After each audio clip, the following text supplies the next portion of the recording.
Using the Galaxy Z Flip 3 for 24 hours, I love the portable design and the minimalist aspect of the device. Having this just in my pocket is easy to throw in there and take on the go, especially with the Ridge wallet and just my keys. Android Auto has been awesome as well because I can connect this in my car and just forget about the device. Out of sight, out of mind.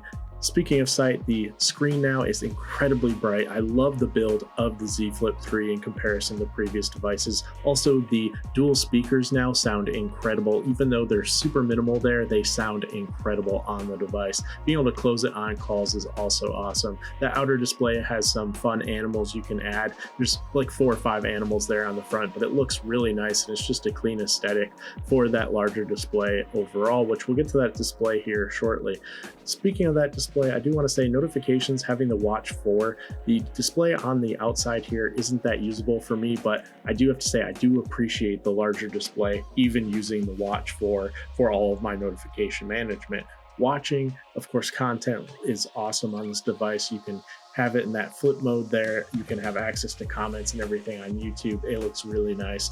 Gaming is solid. That bright display certainly helps. Performance, no issues, no hiccups, no stutters. Battery performance, I'll have to report back in my full review. So far, it's been so-so. Not the best, but it does charge fast, and I do have wireless charging, which works really well on the Samsung device, but I just had to note that. As far as the water resistance, you're going to have no issues taking this thing out in the rain or snow or any weather for that matter.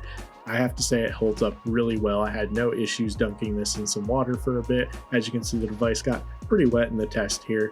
No issues whatsoever. Again, I would be very confident taking this poolside. Worst case, I think you'll be okay. Overall, no issues whatsoever using the device after this test, as you can see.